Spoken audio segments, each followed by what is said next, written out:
ಸ್ನೇಹಿತರೆ, ನಾವು ನಮ್ಮ ಜೀವನದಲ್ಲಿ ಕೆಲವೊಂದ್ಸಲ ಗೊತ್ತೋ ಗೊತ್ತಿಲ್ಲದೇನೋ ಕೆಲವೊಂದು ಸಣ್ಣ ಪುಟ್ಟ ತಪ್ಪುಗಳನ್ನ, ಪಾಪಗಳನ್ನ ಮಾಡಿರ್ತೀವಿ.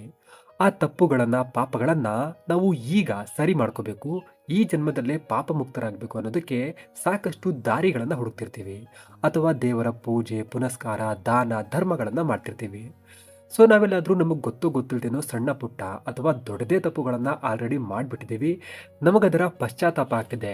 ನಾವು ನಮ್ಮ ತಪ್ಪು ಅಥವಾ ಪಾಪಗಳಿಂದ ಮುಕ್ತ ಹೇಗಾಗ್ಲಿ, ಇಲ್ಲ ಮುಂದೆ ಯಾವುದಾದ್ರೂ ಕೆಟ್ಟ ಪರಿಸ್ಥಿತಿಯ ಕಾರಣ ನಮ್ಮ ಕೈಯಿಂದ ಯಾವುದಾದ್ರೂ ಪಾಪ ಕರ್ಮಗಳು ನಡೆದ್ಬಿಟ್ರೆ ಆ ಪಾಪದಿಂದ ಬಿಡುಗಡೆ ಹೊಂದಿ ಪುಣ್ಯಾರ್ಜನೆ ಹೇಗ್ ಮಾಡೋದು ಅನ್ನೋ ಪ್ರಶ್ನೆ ಬಹಳಷ್ಟು ಜನರ ಮನಸ್ಸಲ್ಲಿ ಬಂದೇ ಬಂದಿರುತ್ತೆ ಅಲ್ವಾ?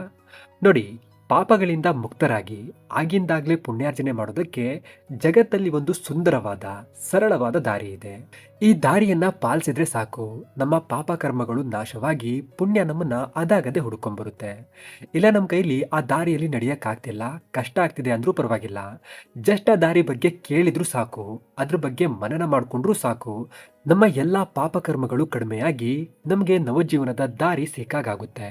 ಇದು ಸುಳ್ಳಲ್ಲ, ಖಂಡಿತವಾಗಿಯೂ ಸತ್ಯ. ಯಾಕಂದ್ರೆ ಇದ್ರ ಬಗ್ಗೆ ಸಾಕ್ಷಾತ್ ಭಗವಾನ್ ಶ್ರೀ ಕೃಷ್ಣ ಅವರೇ ಹೇಳಿದ್ದಾರೆ.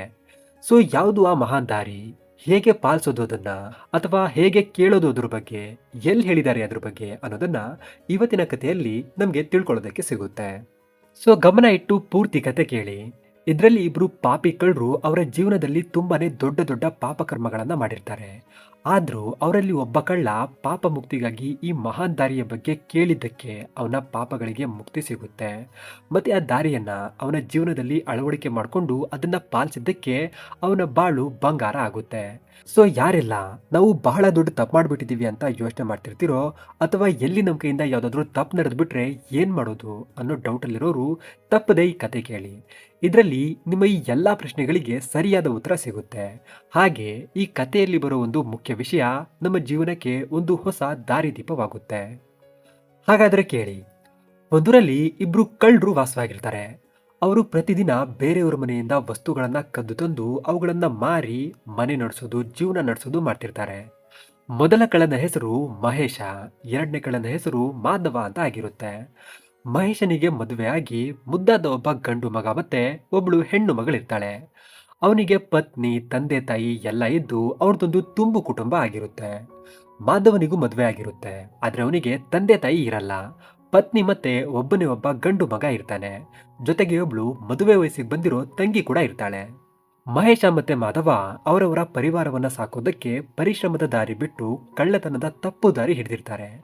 ಹಾಗಾಗಿ ಅದರ ಪಾಪದ ಫಲವಾಗಿ ಮಹೇಶನ ತಂದೆ ತಾಯಿಗೆ ಒಂದು ಭಯಂಕರವಾದ ರೋಗ ಬಂದಿರುತ್ತೆ. ಮಹೇಶ ಕದ್ದು ತರ್ತಿದ್ದ ಹಣದಲ್ಲಿ ತಂದೆ ತಾಯಿಯ ಚಿಕಿತ್ಸೆಯ ಮೇಲೇನೆ ಎಲ್ಲ ಹಣ ಖರ್ಚಾಗ್ಬಿಡ್ತಿತ್ತು. ಹಾಗಾಗಿ ಅವನಿಗೆ ಪರಿವಾರ ಸಾಕೋದಕ್ಕೆ ಬಹಳನೇ ಕಷ್ಟ ಆಗಿ ಅವನು ತುಂಬಾನೇ ಮಾನಸಿಕ ವ್ಯಥೆ ಪಡ್ತಿರ್ತಾನೆ. ಮಾಧವನಿಗೂ ಅಷ್ಟೇ, ಅವನ ಪಾಪ ಕರ್ಮಗಳ ಕಾರಣ ಅವನ ಒಬ್ಬಳೇ ಒಬ್ಳು ತಂಗಿಗೆ ಕಲ್ಯಾಣ ಭಾಗ್ಯ ಕೊಡ್ತಿರಲ್ಲ. ಅವಳು ನೋಡಕ್ಕೇನೋ ಚೆನ್ನಾಗೇ ಇರ್ತಾಳೆ, ಒಳ್ಳೆ ಹುಡುಗಿ ಕೂಡ ಆಗಿರ್ತಾಳೆ. ಆದ್ರೂ ಮಾಧವನ ಪಾಪದ ಕಾರಣ ಪಾಪ ಅವಳಿಗೆ ಮದುವೆ ವಿಚಾರದಲ್ಲಿ ಕಷ್ಟ ಆಗ್ತಿರುತ್ತೆ. ಅದ್ರ ಜೊತೆಗೆ ಮಾಧವನಿಗಿದ್ದ ಒಂದು ದೊಡ್ಡ ಸಮಸ್ಯೆ ಏನಂದ್ರೆ ಅವನ ಕೈಲಿ ಎಷ್ಟೇ ದುಡ್ಡು ಬಂದ್ರೂ ನಿಲ್ತಿರ್ಲಿಲ್ಲ. ಒಂದಲ್ಲ ಒಂದು ಸಣ್ಣ ಪುಟ್ಟ ಕೆಲಸಕ್ಕೆ ಖರ್ಚಾಗ್ಬಿಡ್ತಿತ್ತು. ಹಾಗಾಗಿ ಅವನಿಗೂ ಕೂಡ ಅವನ ಮನೆ ನಡೆಸೋದು ಬಹಳಷ್ಟು ಕಷ್ಟ ಆಗ್ತಿರುತ್ತೆ. ಹೀಗಿರ್ಬೇಕಾದ್ರೆ ಒಂದಿನ ಮಹೇಶ ಮತ್ತೆ ಮಾಧವ ಇಬ್ರು ಕೂತ್ಕೊಂಡು ಒಂದು ದೊಡ್ಡ ಮನೆಯಲ್ಲಿ ಕಳ್ತನ ಮಾಡ್ಬೇಕು ಅಂತ ಅನ್ಕೋತಾರೆ. ಹಾಗಾಗಿ ಅವರು ತುಂಬಾನೇ ಸಂಚಾಕಿ ಅವರ ಪಕ್ಕದ ಊರಿನ ದೊಡ್ಡ ಮನೆಯಲ್ಲಿ ಕನ್ನ ಹಾಕಿ ಮೂಟೆಗಳಲ್ಲಿ ಬೆಲೆ ಬಾಳೋ ವಸ್ತುಗಳನ್ನ ತುಂಬ್ತಿರ್ತಾರೆ. ಅವರು ಆ ಮನೆಯಲ್ಲಿ ಯಾರೂ ಇಲ್ಲ ಅನ್ಕೊಂಡಿರ್ತಾರೆ. ಆದ್ರೆ ಮನೆ ಕೆಲಸ ಮಾಡೋ ಒಬ್ಳು ಅಜ್ಜಿ ಅವರು ಕಳ್ತನ ಮಾಡ್ತಿರೋದನ್ನ ನೋಡ್ಬಿಡ್ತಾಳೆ. ಈಗ ಅವಳನ್ನ ಹಾಗೆ ಬಿಟ್ರೆ ಸರಿಯಾಗಲ್ಲ ಅಂತ ಮಹೇಶ ಮಾಧವ ಇಬ್ರು ಸೇರಿ ಆ ಅಜ್ಜಿಯ ಕೈಕಾಲುಗಳನ್ನ ಬಿಗಿಯಾಗಿ ಕಟ್ಟಿ ಅವರ ಬಾಯಿಗೆ ಬಟ್ಟೆ ತಿರುಕಿ ಒಂದು ಕೋಣೆಯಲ್ಲಿ ಕೂಡಾಕಿ ಮನೆ ಪೂರ್ತಿ ಕಳ್ತನ ಮಾಡಿಕೊಂಡು ಆ ಅಜ್ಜಿಯನ್ನ ಹಾಗೆ ಬಿಟ್ಟು ಅಲ್ಲಿಂದ ಹೋಗ್ಬಿಡ್ತಾರೆ. ಆ ಅಜ್ಜಿಯನ್ನ ಬಹಳ ಬಿಗಿಯಾಗಿ ಕಟ್ಟಿದ್ರಿಂದ ಅವರು 2-3 ದಿನದ ತನಕ ಊಟ ನೀರು ಇಲ್ಲದೆ ನೋವು ತಾಳಕ್ಕಾಗದೆ ಜೀವ ಬಿಟ್ಬಿಡ್ತಾರೆ. ಈ ಕಡೆ ಮಹೇಶ ಮಾಧವ ಇಬ್ರು ಕಳ್ಳತನದ ಮಾಲನ್ನ ಮಾರಿ ಒಂದು ವರ್ಷಕ್ಕಾಗುವಷ್ಟು ದುಡ್ಡನ್ನ ಹೊಂದಿಸ್ಕೋತಾರೆ. ಅವರಿಬ್ರು ಅನ್ಕೋತಾರೆ ಆ ಹಣದಿಂದ ಏನಾದ್ರೂ ವ್ಯಾಪಾರ ಗೀಪಾರ ಶುರು ಮಾಡಿ ಜೀವನದಲ್ಲಿ ಉದ್ಧಾರ ಆಗ್ಬಿಡೋಣ ಅಂತ. ಆದ್ರೆ ಕರ್ಮ ಮತ್ತೆ ವಿಧಿಯಾಟಕ್ಕೆ ಅದು ಒಪ್ಪಿಗೆ ಇರಲ್ಲ. ಮಹೇಶನ ಹತ್ರ ಇದ್ದ ಅಷ್ಟು ದುಡ್ಡು ಅವನ ತಂದೆ ತಾಯಿಯ ಚಿಕಿತ್ಸೆಗೆ ಹೋಗ್ಬಿಡುತ್ತೆ. ಮೇಲಿಂದ ಅವರ ಆರೋಗ್ಯ ಇನ್ನೂ ಹೆಚ್ಚು ಹದಗೆಡ್ತಾ ಹೋಗುತ್ತೆ. ಮಹೇಶನಿಗೆ ಅವರ ತಂದೆ ತಾಯಿ ಅಂದ್ರೆ ಬಹಳ ಪ್ರೀತಿ. ಅದಕ್ಕೆ ಅವರನ್ನ ಏನಾದ್ರೂ ಮಾಡಿ ಉಳಿಸ್ಕೊಳ್ಳೇಬೇಕು ಅನ್ನೋದು ಮಹೇಶನ ಗುರಿಯಾಗಿರುತ್ತೆ. ಆದ್ರೆ ಮಹೇಶನ ಪಾಪದ ಕಾರಣ ಅವರ ಆರೋಗ್ಯ ದಿನೇ ದಿನೇ ಹಾಳಾಗ್ತಾನೆ ಹೋಗಿ ಒಂದಿನ ಅವರ ತಂದೆ ತಾಯಿ ಇಬ್ರು ಒಬ್ರಾದ್ಮೇಲೆ ಒಬ್ರು ಪ್ರಾಣ ಬಿಟ್ಬಿಡ್ತಾರೆ. ಅವರ ಯೋಚನೆಯಲ್ಲಿ ದುಃಖದಲ್ಲಿ ಮಹೇಶನ ನೆಮ್ಮದಿ ಸರ್ವನಾಶ ಆಗಿರುತ್ತೆ. ದೊಡ್ಡ ಮನೆಯನ್ನ ಕಳ್ತನ ಮಾಡಿದ ಮೇಲೆ ಕಾಲ ಕಳೆದಂತೆ ಬಂದ ಹಣದಿಂದ ಮಾಧವ ತಂಗಿ ಮದುವೆ ಅದ್ದೂರಿಯಾಗಿ ಮಾಡಬೇಕು ಅನ್ಕೊಂಡು ಮದುವೆ ವ್ಯವಸ್ಥೆ ಶುರು ಮಾಡ್ತಾನೆ.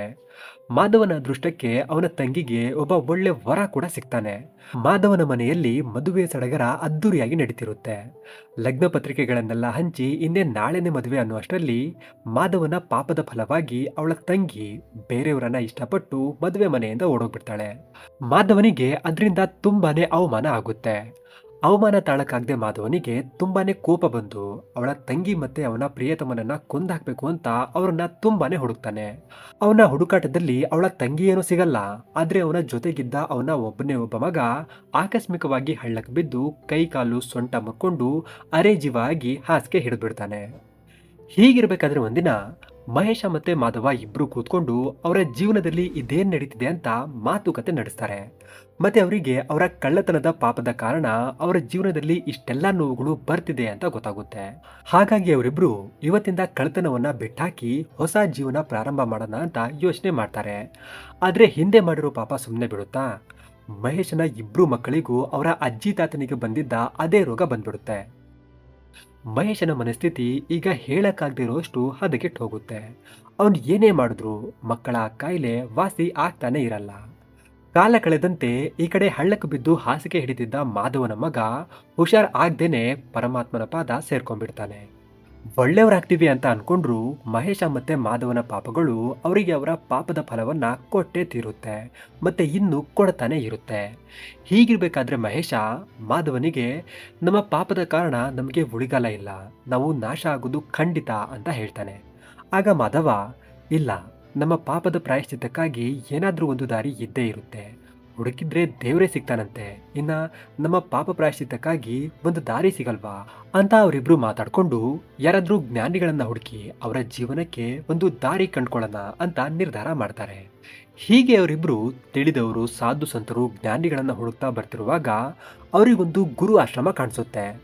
ಇಲ್ಲಿ ಅವರ ಸಮಸ್ಯೆಗೆ ಪರಿಹಾರ ಸಿಗ್ಬಹುದಾ ನೋಡೋಣ ಅಂತ ಅವರಿಬ್ರು ಆ ಗುರು ಆಶ್ರಮದ ಒಳಗಡೆ ಬಂದಾಗ ಆಗ ತಾನೇ ಅಲ್ಲಿನ ಗುರುಗಳು ಅವರ ಶಿಷ್ಯಂದ್ರಿಗೆ ಒಂದು ಮಹಾನ್ ವಿಚಾರದ ಬಗ್ಗೆ ಬೋಧನೆ ಶುರು ಮಾಡಿರ್ತಾರೆ.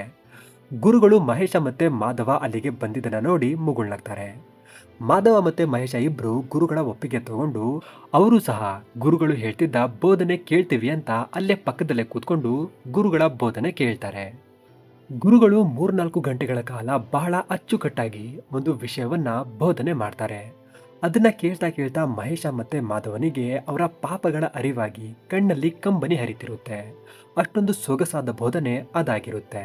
ಬೋಧನೆಯನ್ನ ಗುರುಗಳು ಮುಗಿಸುವಾಗ ಕೊನೆಯಲ್ಲಿ ಯಾರೆಲ್ಲ ನಾನು ಹೇಳಿದ ಈ ಬೋಧನೆಯನ್ನ ಅವರ ಹಳೆ ಚಾಳಿಯನ್ನ ಬಿಟ್ಟು ಹೊಸದಾಗಿ ಇದನ್ನ ಜೀವನದಲ್ಲಿ ಸ್ವಲ್ಪವಾದ್ರೂ ಅಳವಡಿಕೆ ಮಾಡ್ಕೋತಾರೋ ಅವರ ಬಾಳು ಬಂಗಾರ ಆಗೋದ್ರಲ್ಲಿ ಬೇರೆ ಮಾತೇ ಇಲ್ಲ ಅಂತ ಹೇಳ್ತಾರೆ.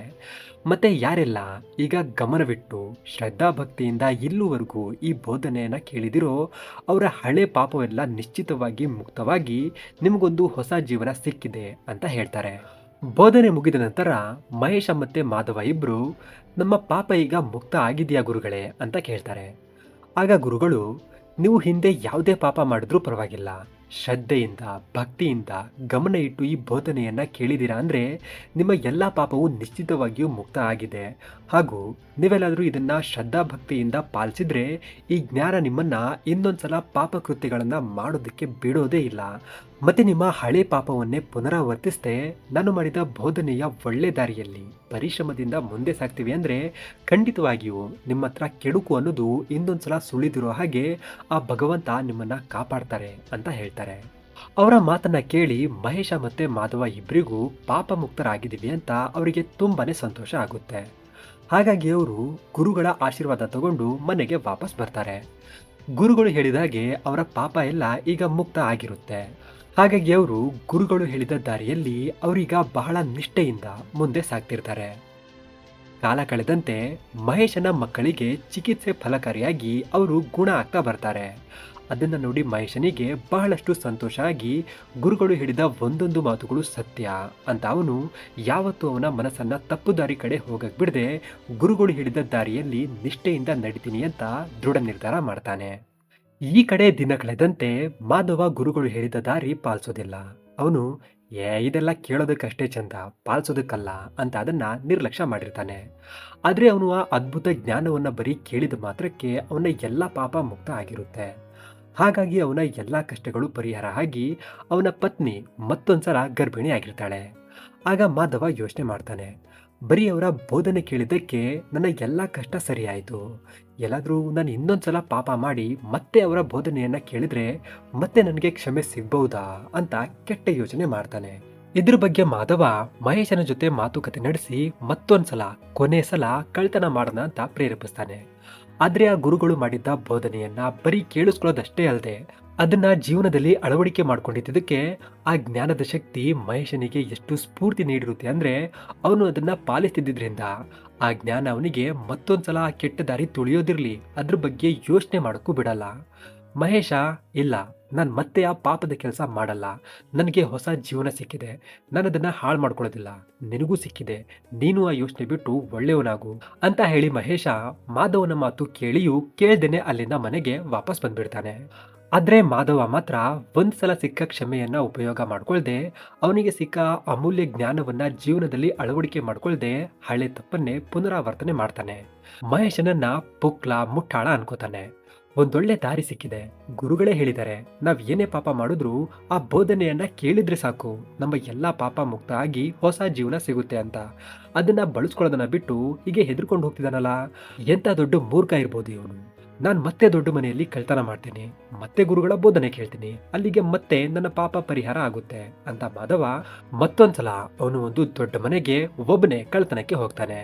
ಅದರಲ್ಲಿ ಅವನಿಗೆ ಯಾವತ್ತೂ ಸಿಗದೆ ಇದ್ದಷ್ಟು ಸಂಪತ್ತು ಸಿಗುತ್ತೆ. ಅದನ್ನ ನೋಡಿ ಅವನಿಗೆ ಬಹಳಷ್ಟು ಸಂತೋಷ ಆಗುತ್ತೆ. ನನ್ನ ಪತ್ನಿ ಕೂಡ ಗರ್ಭಿಣಿಯಾಗಿದ್ದಾಳೆ, ಹುಟ್ಟೋ ಮಗುವನ್ನ ಸುಖವಾಗಿ ಸಾಕೋದಕ್ಕೆ ಇದು ಸಾಕು ಅಂತ ಯೋಚನೆ ಮಾಡಿ ಕಳ್ತನ ಮಾಡಿಕೊಂಡು ಮಾಧವ ಹಣವನ್ನ ಮನೆಗೆ ತರ್ತಾನೆ.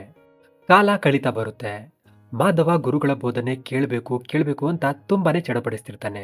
ಇಲ್ಲ, ಪಾಪ ಹಾಗೆ ಇರುತ್ತೆ ಅಂತ ಯೋಚನೆ ಮಾಡ್ತಿರ್ತಾನೆ. ಆದ್ರೆ ಅವನ ಜೀವನದಲ್ಲಿ ಏನು ಹೆಚ್ಚು ಕಮ್ಮಿ ಆಗ್ತಿರಲ್ಲ.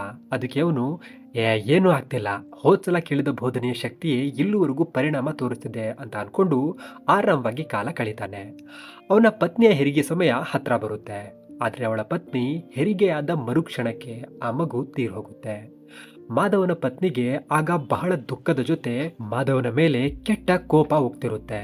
ಹಾಗಾಗಿ ಅವಳು ಮಾಧವನನ್ನ, ಏನ್ ತಪ್ಪು ಮಾಡಿದ್ದೀರಾ ಹೇಳಿ, ನಾನಂತೂ ಏನು ಮಾಡಿಲ್ಲ, ಆದ್ರೂ ನನ್ನ ಜೀವನದಲ್ಲಿ ಇಷ್ಟೆಲ್ಲ ಕಷ್ಟಗಳು ಬರ್ತಿದೆ ಅಂದ್ರೆ ನೀವೇ ಏನೋ ಮಾಡಿದ್ದೀರಾ, ಅಷ್ಟೊಂದು ದುಡ್ಡು ಎಲ್ಲಿಂದ ತಂದ್ರಿ, ಹೇಗ್ ತಂದ್ರಿ ಅಂತ ನಾನು ಅವತ್ತು ಕೇಳಿದಾಗ ನೀವು ಅವತ್ತು ಏನು ಹೇಳಿಲ್ಲ. ಆದ್ರೆ ಇವತ್ತು ಇಷ್ಟೆಲ್ಲ ಅವಾಂತರ ನಡೆದ ಮೇಲೆ ನನಗೆ ಉತ್ತರ ಬೇಕೇ ಬೇಕು ಅಂತ ಕೇಳ್ತಾಳೆ. ಆಗ ಮಾಧವ, ಹೀಗೀಗೆ ನಾನು ಕಳ್ತನ ಮಾಡ್ಕೊಂಡ್ ತರ್ತಿದ್ದೆ, ಆ ಪಾಪದ ಫಲವಾಗಿ ಮಗ ತೀರೋದ, ತಂಗಿ ಓಡೋಗಿ ಮರ್ಯಾದೆ ಹೋಯ್ತು. ಅದಾದ್ಮೇಲೆ ಒಬ್ರು ಗುರುಗಳ ಬೋಧನೆ ಕೇಳಿದ ಮೇಲೆ ಪಾಪ ಮುಕ್ತ ಆಗಿ ನಮ್ಮ ಎಲ್ಲಾ ಕಷ್ಟಗಳು ಪರಿಹಾರ ಆಗಿ ನೀನು ಮತ್ತೊಂದ್ಸಲ ಗರ್ಭಿಣಿ ಆದೆ. ಆದ್ರೆ ನನ್ನ ನೀಚ ಬುದ್ಧಿ ಇನ್ನೊಂದ್ಸಲ ಬೋಧನೆ ಕೇಳಿದ್ರೆ ನನ್ನ ಪಾಪ ಎಲ್ಲ ಮತ್ತೆ ಪರಿಹಾರ ಆಗುತ್ತೆ ಅನ್ನೋ ನನ್ನ ಕೆಟ್ಟ ಯೋಚನೆ ಮತ್ತೊಂದ್ಸಲ ನನ್ನನ್ನ ಹಾಳು ಮಾಡ್ಬಿಡ್ತು ಅಂತ ಹೇಳ್ತಾನೆ. ಆಗ ಅವನ ಪತ್ನಿಗೆ ಅವನ ಮಾತು ಕೇಳಿ ಕೆಟ್ಟ ಕೋಪ ಬಂದು ಥೂ ಅಂತ ಅವನ ಮುಖದ ಮೇಲೆ ಉಗ್ದು, ನಿನ್ನಂತ ಪಾಪಿ ಜೊತೆ, ನಿನ್ನಂತ ಮೂರ್ಖನ ಜೊತೆ ನಾನು ಬಾಳಲ್ಲ ಅಂತ ಅವಳು ಅವರ ತವರು ಮನೆಗೆ ಹೋಗಿ ಹೊಸ ಜೀವನವನ್ನ ಕಟ್ಕೋತಾಳೆ. ಆಗ ಮಾಧವ ಮತ್ತೆ ಪಾಪ ಪ್ರಾಯಶ್ಚಿತ್ತಕ್ಕಾಗಿ ಇನ್ನೊಂದ್ಸಲ ಆ ಗುರು ಆಶ್ರಮಕ್ಕೆ ಹೋಗ್ತಾನೆ.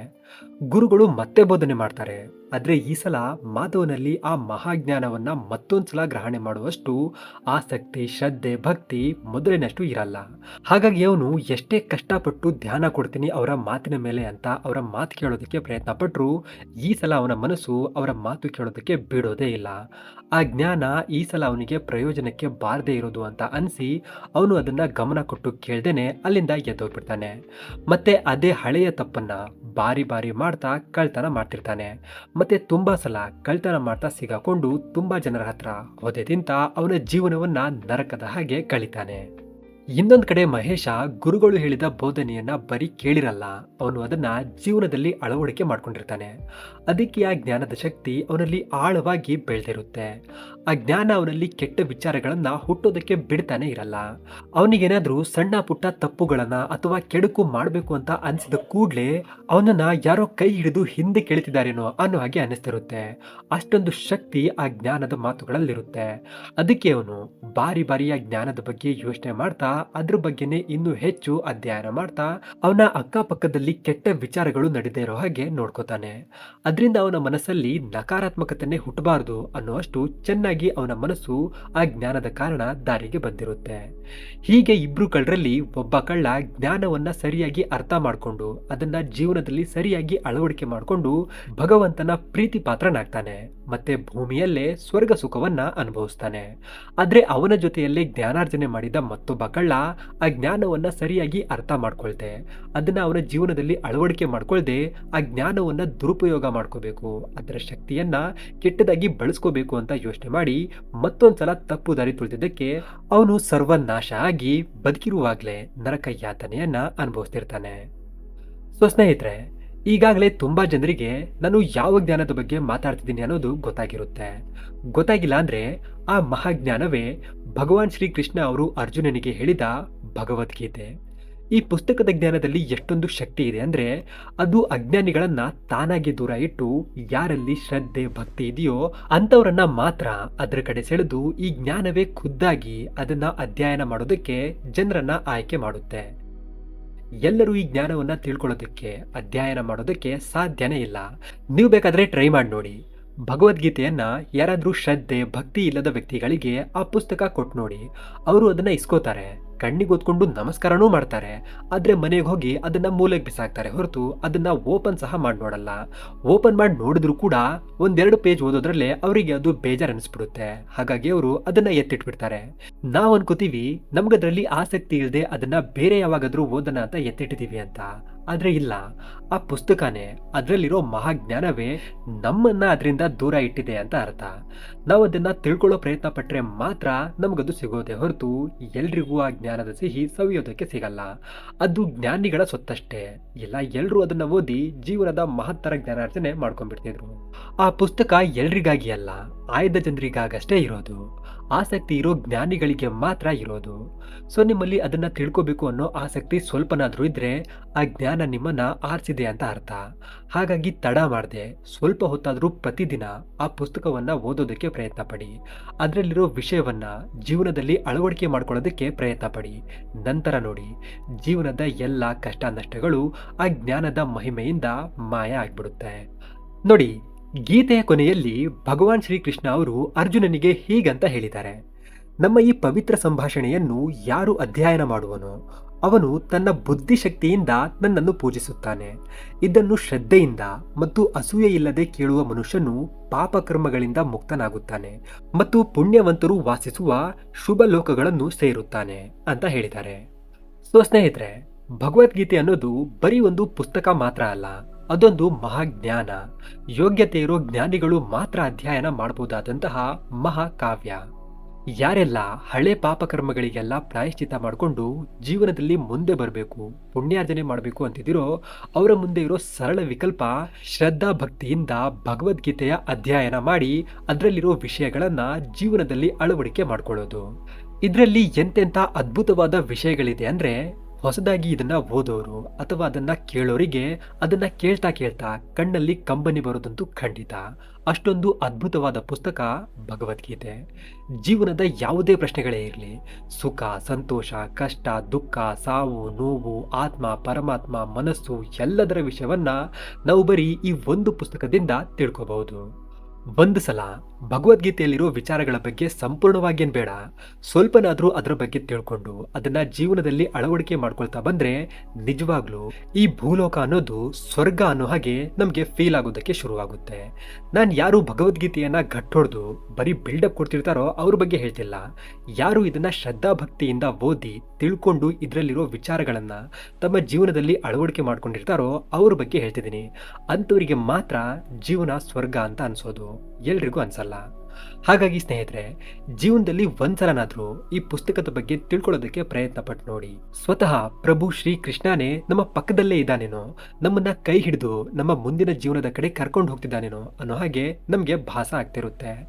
ಭಗವದ್ಗೀತೆಯಲ್ಲಿರೋ ವಿಚಾರಗಳು ನಮ್ಮಲ್ಲಿರೋ ನಕಾರಾತ್ಮಕತೆಯನ್ನ ಸಂಪೂರ್ಣವಾಗಿ ಕಿತ್ತಾಕಿ ನಮ್ಮಲ್ಲಿ ಹೊಸ ಹುರುಪು ತುಂಬುತ್ತೆ, ಜೀವನಕ್ಕೆ ಹೊಸ ಹೊಸ ದಾರಿಗಳನ್ನ ತೋರಿಸಿಕೊಡುತ್ತೆ.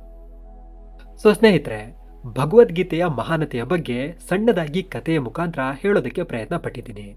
ನಿಮ್ಗೆಲ್ಲಾದ್ರೂ ಈ ಪುಸ್ತಕದ ಬಗ್ಗೆ ಇನ್ನಷ್ಟು ತಿಳ್ಕೋಬೇಕು ಅನ್ಸಿದ್ರೆ, ಇದರಲ್ಲಿರೋ ವಿಚಾರಗಳ ಬಗ್ಗೆ ಇನ್ನಷ್ಟು ಕತೆ ಅಥವಾ ಭಗವದ್ಗೀತೆಯ ಬಗ್ಗೆ ಸಂಪೂರ್ಣ ಮಾಹಿತಿ, ಕೃಷ್ಣಾರ್ಜುನರ ಸಂಪೂರ್ಣ ಸಂಭಾಷಣೆ ಸರಳ ಭಾಷೆಯಲ್ಲಿ ಬೇಕು ಅನ್ಸಿದ್ರೆ ತಪ್ಪದೆ ಕಮೆಂಟ್ ಮಾಡಿ. ಹೆಚ್ಚು ಜನರಿಗೆ ಆಸಕ್ತಿ ಇದ್ರೆ ನಾನು ಭಗವದ್ಗೀತೆಯ ಒಂದೊಂದೇ ಅಧ್ಯಾಯಗಳನ್ನ ನಿಮ್ಗೆ ಸುಲಭವಾಗಿ ತಿಳಿಸೋದಕ್ಕೆ ಪ್ರಯತ್ನ ಪಡ್ತೀನಿ.